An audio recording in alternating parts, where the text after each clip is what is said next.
C2 apa C1? C3 pojokan. Oh iki. Sing sana. Ini. Kena kan?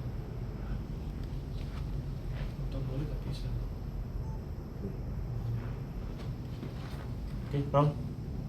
Oke, Rom. 3 2 1. Sejauh mana keterlibatan pemimpin UPN Veteran Jawa Timur dalam pengambilan keputusan perencanaan kinerja, pengukuran kinerja, pelaporan kinerja, dan evaluasi akuntabilitas kinerja berdasarkan Kapmen 358-M-2025 sebagai dasar penilaian sakit tiap tahun di tingkat kementerian? Memang rektor ini mempunyai tugas paling tidak ada 4. Yang pertama adalah perencanaan kinerja, pengukuran kinerja, keterlibatan dalam pelaporan tentunya, dan yang terakhir adalah evaluasi. Dan di dalam konteks hakim, perencanaan ini menjadi komponen utama penilaian yang harus selaras, terukur, dan berorientasi pada outcome. Dan ini penting sekali keterlibatan dalam perencanaan ini, sehingga saya sebagai rektor tentunya telah menetapkan arah strategis baik itu di Renstra, RSP, IKU, dan lain-lain.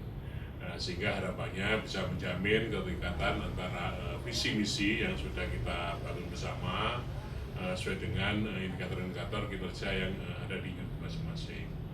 Dan yang tentunya dalam perencanaan ini juga kami menyetujui dan menandatangani perjanjian kerja dengan kementerian yang kita lakukan setiap tahun.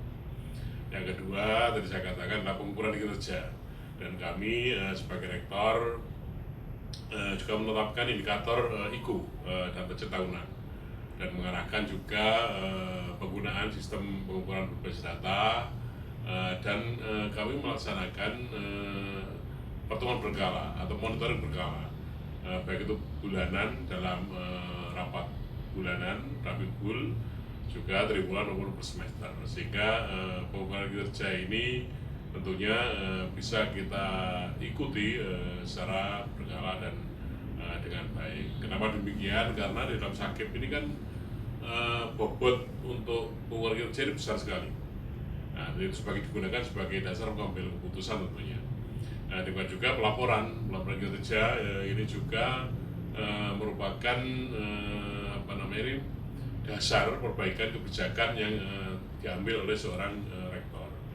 Dan yang terakhir, evaluasi. Ini tidak kalah pentingnya evaluasi ini, karena di dalam evaluasi ini kita bisa menginisiasi evaluasi internal dalam sakit itu, baik nanti kami tugaskan SPI maupun tim sakit, dan yang terpenting adalah kita bisa menindaklanjuti rekomendasi hasil evaluasi baik internal maupun eksternal dari kementerian. Dan yang terakhir tentunya akan mengambil keputusan strategis yang berbasis hasil evaluasi. Ini barangkali.